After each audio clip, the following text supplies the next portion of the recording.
आज ना मी किती दिवसांनी चहा पिते. आता जेव्हापासून उन्हाळा चालू झालाय ना, तर तेव्हापासून मी थोडंफार बंदच केलंय चहा. कधी तर एकदा 3-4 दिवसातून एकदा. पण काल मला अचानकच एवढी जाम सर्दी झाली ना, तर म्हणून म्हटली चला सकाळ-सकाळी मस्त असं गरमागरम आल्याचा चहा घेऊयात म्हणून कपभर घेतली. त्यानंतर न लागले मी आता कामाला. तर सगळ्यात आधी पीठ मळून घेते. चहा बनवतानाच ना मी कुकरला लावली होती, तर तोपर्यंत ते शिजून निघालेलं होतं. तर बघा नाकातून, डोळ्यातून नुसतंच पाण्याच्या धारा लागलेल्या होत्या. बरं इथे ना मी चहा पिईपर्यंत आणि पीठ वगैरे मळून घेईपर्यंत ना हे छोले आता मस्तपैकी शिजून निघालेले होते. तर त्यालाच मी आता फोडणी टाकते.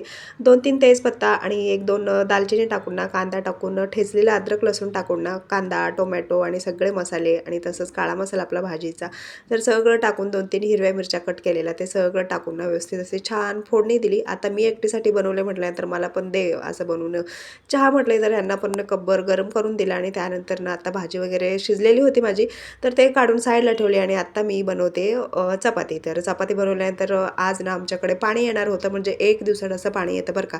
त्यासाठी मला असं हे सगळं काही स्टोरेज करून पाण्याचं ठेवावं लागतं. तर हेच मी भांडी आता सगळी काढलेली होती घासायला. पाणी यायच्या दिवशी ना एवढा पसारा होतो ना दोन्ही ओट्यावरती, एकीकडे स्वयंपाकाचा पसारा असतो आणि दुसरीकडे पाण्याचा, आणि पाणी सुद्धा त्याच टायमिंगमध्ये येतं. पहिलं गोळे घ्या आणि मग काम कर म्हटले, आणि त्यानंतर ना मग मी पाणी वगैरे भरून घेतली. तर आणि मला खूप मदत करत असते पाण्यामध्ये. मदत करायचं सोडून जास्त 4 कामं वाढवत असते बरं का. तर आता हे पाठीमागचा डोर आहे बरं का. जेव्हा मी पाणी भरत असते तर तेव्हा हे मी उघडत असते.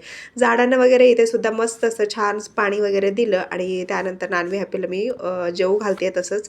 आणि हे दोघी जणी आलेले होते 11 वाजता, कारण ह्यांचे फायनल एक्झाम्स चालू आहे. तर त्यांचंच आज काय काय केलं बाई, कसं गेलं पहिलं पेपर, तर तेच मी ह्यांना विचारत होते आणि थोडीफार अशी कॉमेडी होत असते आमचे सगळेजण घरी असले तर. त्यानंतर परत हे दुसरं काम करायला घेतलं होतं. तर काल रात्री ना गावाकडून हे शेती गहू आलेलं होतं आमच्या शेतातलं, तर तेच आता मी म्हटली ह्यांना घरी आहे तर तुम्ही याला व्यवस्थित असं छान पावडर वगैरे लावून ना 2 वर्षासाठी हे आम्ही आता फिक्स आमचं हे स्टोरेज धान्य होणार आहे. तर आता शेती गहू असल्यामुळं काडी कसपट थोडंफार असणारच ना. तर हे आता एक डब्बा भरून झालेलं होतं आणि बाकीचं हे 1 पोतं 1.5 पोतं होतं ना, तर आता हे कसं ठेवायचं म्हणून ना ह्याला पावडर वगैरे लावूया, कारण खराब जर कीड वगैरे लागली ना तर मग काय एवढं धान्य सगळं वेस्ट जातं. त्यामुळे आता हे सगळं पोत्यातलं काढलं आणि ह्याला सुद्धा सगळीकडे मस्त छान पावडर लावून चोळून घेतलं आणि परत पोत्यामध्ये भरून ठेवला. आणि हा डब्बा रोज आम्हाला म्हणजे कधी कधी दळण वगैरे संपल्यानंतर हे वरती असं दळून आणायला. आता ह्या दुसऱ्या कोठ्यामध्ये आहे ज्वारी, तर ज्वारी सुद्धा संपत आलेली आहे, ते सुद्धा येईल नेक्स्ट टाइम. तर चला भेटूयात मग पुन्हा. बाय.